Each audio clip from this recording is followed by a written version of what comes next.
Big guns, big muscles, and big hair. There's a good chance you know by the headband alone he's one of the most famous action movie characters to grace the big screen. He's John Rambo, and between 1982 and 2019 was played by Sylvester Stallone over 5 movies, with his appearance changing slightly between them. So let's not waste any time and break down what he wore. Well, hold on, wait a minute. Oh, sorry, that's not right. That's George Newman, portrayed by Weird Al Yankovic, who's actually daydreaming he's Rambo in the 1989 movie UHF. An honest mistake. Let's just switch that out. Much better. Okay, let's not waste any more time and get into it.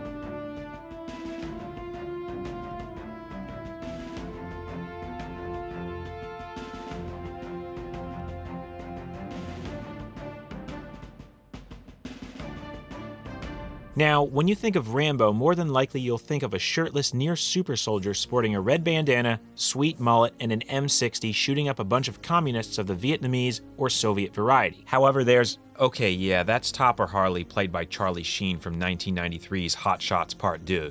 Let's try this one more time. That's more like it. Okay, so the most well-known look of Rambo is both simple but also very iconic, being seen in 2 of the 5 movies, but also in the form of cartoons, action figures, lunchboxes, video games, t-shirts, mini sausages in Japan for some strange reason, and numerous homages, as clearly just seen. It's made up quite literally of long hair, a headband, black pants and boots, a big knife, maybe a compound bow or M60 machine gun, and abs of steel. That begs the question though, if he's often not wearing a shirt, could it still be considered a uniform? Well, yeah, most of the time he was issued that stuff. If he chooses to wear it or not is up to him, so it still counts. Due to the 5 movies taking place over the course of 4 decades and various different regions of the world, we'll primarily be looking at the 2 most famous styles rather than every single one of them. This is mainly because the 2 are actually composed of actual uniform pieces, and all the other styles are primarily made up of basic t-shirts, button-ups, and jeans, like the ones from 2008's Rambo, as well as the various rancher looks of 2019's Rambo Last Blood. These 2 styles are the drifter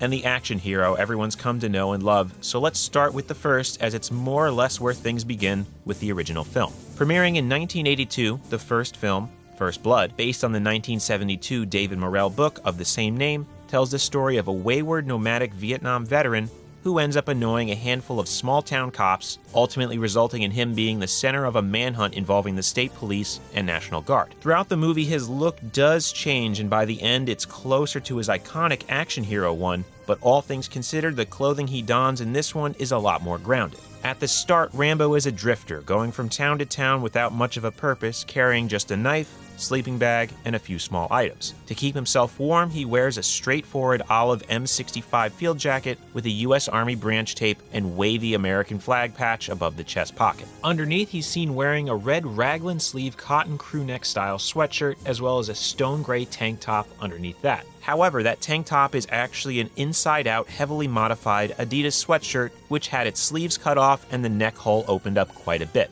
As for the pants, they were standard blue denim bootcut jeans, which had all signs of brands removed by the production, so it's anyone's guess which company he preferred. Holding them up is what appears to be a black canvas web belt with an open-faced square buckle. Around his neck were standard-issue military dog tags, and on his feet were a pair of Texas Steer brand brown work boots. The particular model name or number is a bit hard to say, but ones that have popped up sometimes refer to them as moccasin types, though a good way to search for it is by mid-calf 70s/80s models that feature black soles, gold eyelets, and a unique stitch pattern that is well reminiscent of moccasins. After escaping from the police station, he's without the first 2 layers, and making his way up into the mountain was originally going to go it with just the tank top, but according to the crew, the temperatures while filming were so low and the terrain so wet, many didn't believe Stallone could handle it, and truth be told, he didn't really either. The story goes that while filming the scene in the junkyard area, Stallone came across both cabling and a scrap piece of tarp and improvised a poncho of sorts with the 2,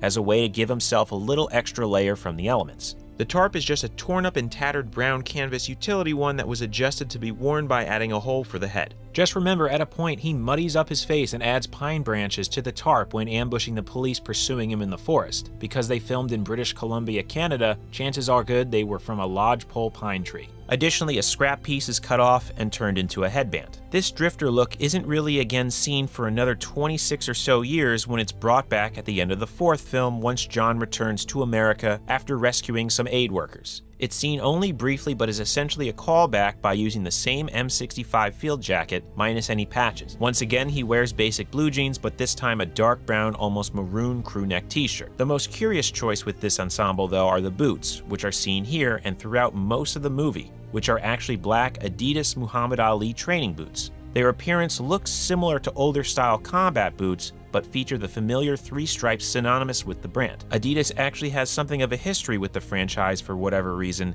as this sweatshirt in the first was made by them, with the boots from the third and fourth produced by them as well. To round things off, he has a standard issue US duffel bag slung across his shoulder with J. Rambo stenciled on the side. After the success of First Blood, it wasn't long until a sequel was made, 1985's Rambo First Blood Part 2, which sees John taken out of prison to return to Vietnam to determine whether or not US forces are still being held as prisoners of war. It would essentially take the character and transform him from a troubled drifter dealing with his past to a troubled super commando dealing with his past. From there, it would be built upon in 1988's Rambo 3, which saw a much similar look as John once again had to save POWs, this time in Afghanistan, from the Soviets rather than the Vietnamese and Soviets, except this time he had much larger hair. So let's take a look at the style and identify the pieces. Starting with his footwear, he wore a few different black combat style boots. In First Blood Part 2, his primary ones were US Vietnam era jungle style boots as they featured canvas and leather. The biggest difference, however, was the canvas's overall thicker appearance as well as zippered up sides. In Rambo 3, it appears that there were a few pairs used, judging from screenshots from the movie as well as ones that have come up for auction over the years. This first pair is very similar to the ones from the previous movie, just with ripple soles. Once in Afghanistan, however, they were switched for ones that featured upper double buckles that were more common with older World War II era boots, of which it appears there were 2 used. A set featuring traditional buckles, and another which is directly seen in the movie that was an Adidas boot, but custom made by the famous shoemaker Pasquale di Fabrizio, which, although not used in the scene, did include a built-in sheath for Rambo's dagger. Moving up in both films, he started off with a full set of all black BDUs, which were just a standard pair of pants and a 4-pocket top. Holding the pants up in the second film was a black canvas web belt with a black roller-style buckle, plus a small hidden sheath for his 2 mini-push daggers, while the third film saw a nylon web belt rather than canvas. In both, he eventually removed the top, leaving just a basic black tank top, which too is eventually discarded. Now, in order to attain the correct physique to pull off this look, you're going to want to work out, specifically the chest, back, shoulders, arms, abs, and a little bit of legs. If you want to know more about all that, there are plenty of videos about regimens you can do, along with a few explaining the absolute grueling 8-week workout plan Stallone had to take on in order to attain peak physical shreddage. To add to this was the occasionally seen ammo belt composed of the 7.62 by 51 NATO caliber rounds for the M60 and M60E3 he's often seen firing, more on weapons in just a little bit though. Sometimes seen slung over his shoulder was a series of leather arrow quivers, and in Rambo 3 a tan canvas satchel bag which carried C4 used to blow up large portions of the Soviet base. Though it's hard to see, the design is very similar to the haversack used by the Israeli Defense Force during the 1960s and 70s, which itself was influenced by older British Pattern 37 web gear. On his arm, he wears in both the second and third movie a variant of the Chronosport UDT watch. Though there's been some debate as to which version it is, close-ups seen in the third show a numbered face with a basic numeric bezel, which likely makes it a Type 2. Another small item was seen around his neck. In First Blood Part 2, he dons Ko Bao's jade Buddha necklace after her death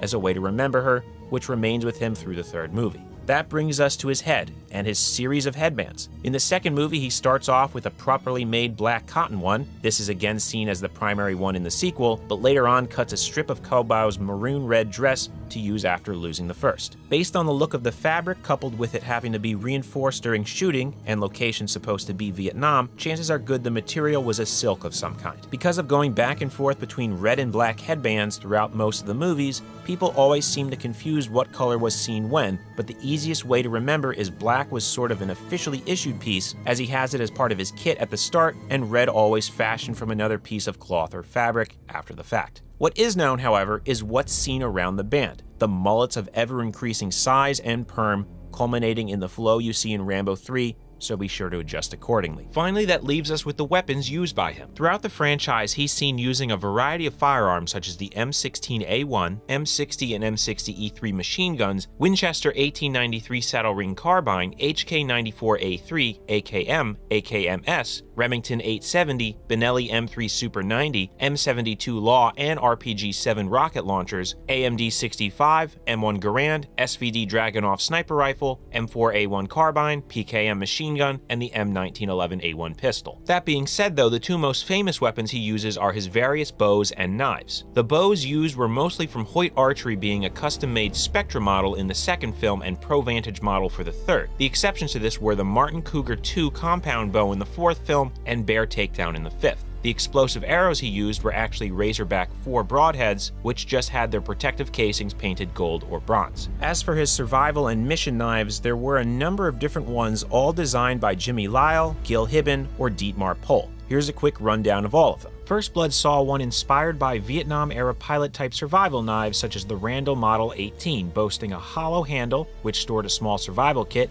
Additionally, the screw-on end doubled as a compass. This model would again be seen in the second film with a few changes, most notably the handle's thread changing from an almost forest green to a black, a more prominent glass breaker on the cap, and a mostly black blade. Rambo 3 sees John utilize a much larger 16-inch Bowie-style knife made by Gil Hibben due to Jimmy Lyle being unable to take on the job. It sees a more intricate shape, making it one of the more standout designs of the one seen. What's funny about this one though is that technically the older knife was seen in the third movie in a few shots, as the style went back and forth during filming due to Stallone not sure which one to stick to. In the fourth film, the knife from the second returns briefly, being thrown into a fire by John as a sign of him giving up the fighting life, and is replaced with the machete, which was again made by Gil Hibben. Finally, in Rambo Last Blood, two different knives were seen, both designed by Dietmar Pohl. They were named the MK8 and MK9, with the 9 being the more dominantly used one, which also was given the nickname the Heartstopper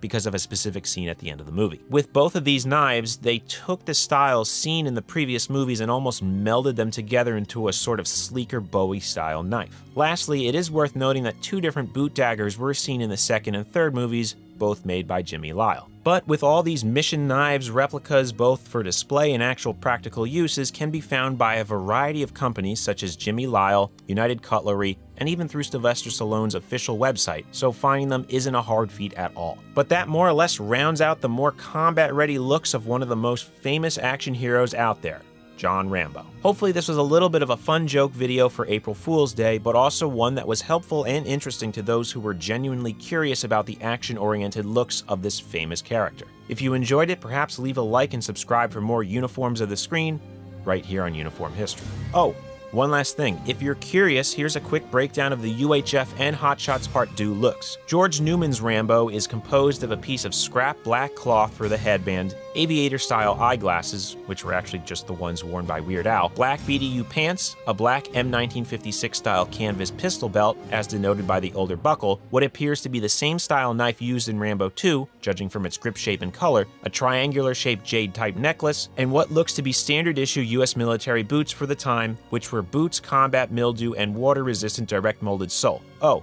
and a really big muscle bodysuit. Topper Harley's look is made up of a red piece of cloth for the headband, a thin black tank top, a pair of subdued tiger stripe BDU pants. He started off with a top but quickly got rid of it. Chances are these were easily acquired commercial pieces that were dyed or darkened from the early 1990s, a black canvas web belt with an open-face square buckle, once again the same combat knife used in Rambo 2, but with a chainsaw attachment, and finally black US Vietnam era jungle boots. Okay, and with that, this video is over. Nothing is over! Nothing! You just don't turn it off! Yeah, well, in this case it is, unless people want the other looks and styles covered for whatever reason, which could be a thing, but who knows. Anyway, until next time.